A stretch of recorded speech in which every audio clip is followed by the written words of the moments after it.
While we do His good will, He abides with us still, and with all who will trust and obey.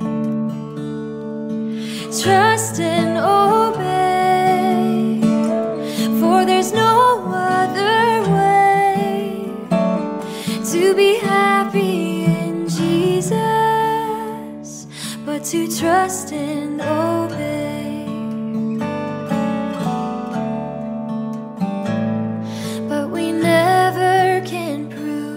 The delights of His love, until all on the altar we lay.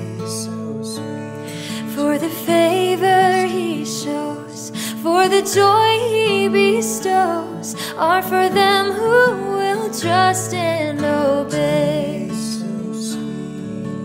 Trust and obey, for there's no other to be happy in Jesus, but to trust and obey.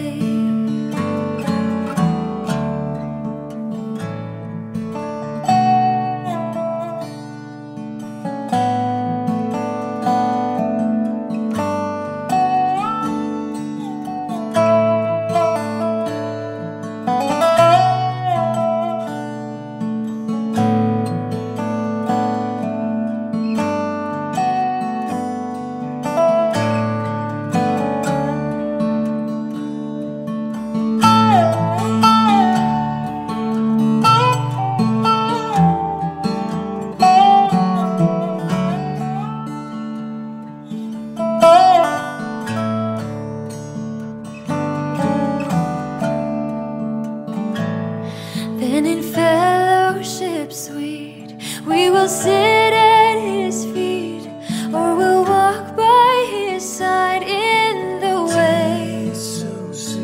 And what He says we will do, where He sends we will go. Never fear, only trust and obey.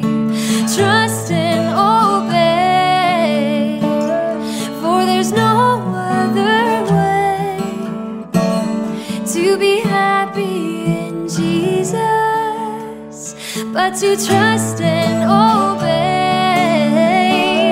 For there's no other way to be happy in Jesus, but to trust and obey.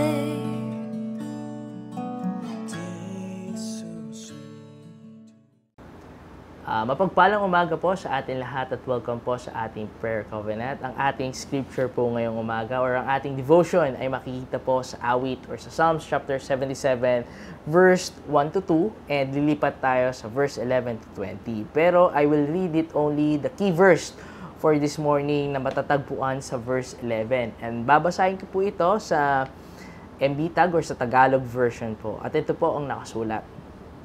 Ngunit alalahanin ko ang mga ginawa mo, O Yahweh. Babalikan ko ang mga kahangang-hangang gawa mo noong una. Let's pray.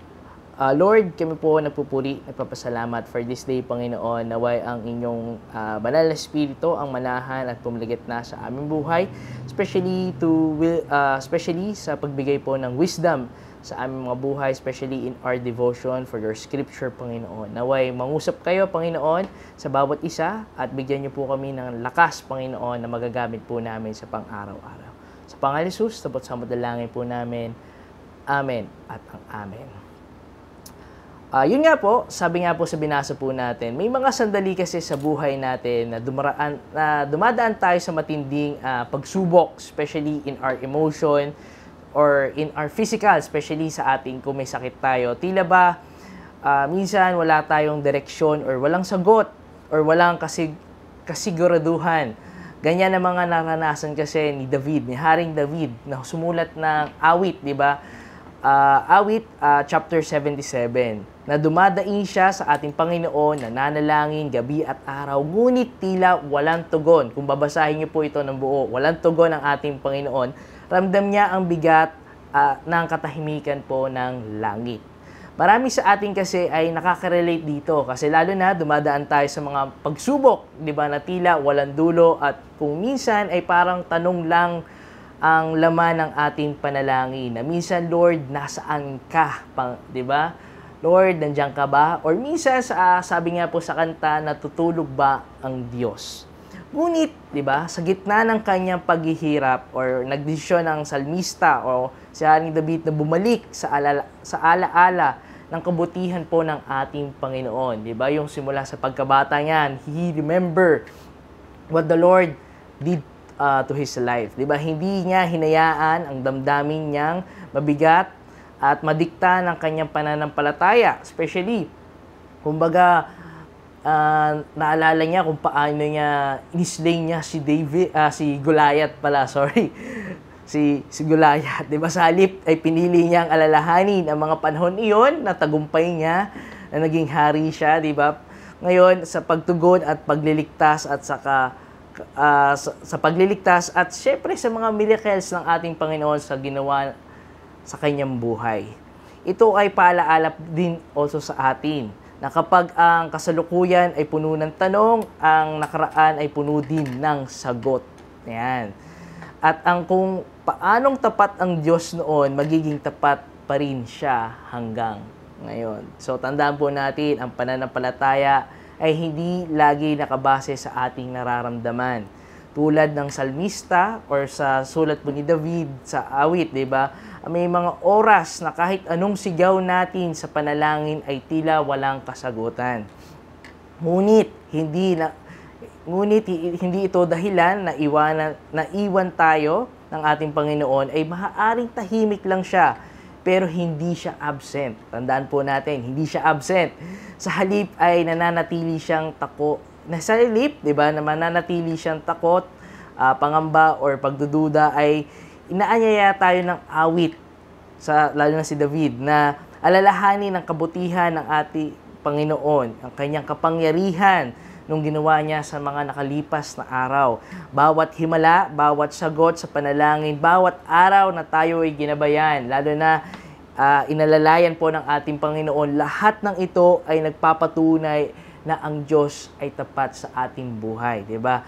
Ang pag-aalaala sa ginawa ng Diyos ay nagbabalik ng pag-asa. Tandaan po natin, ito ay nagpapaalaala sa atin na kung siya ay naging tapat noon, ay magiging tapat siya sa ngayon or sa araw ito at sa mga darating pang panahon.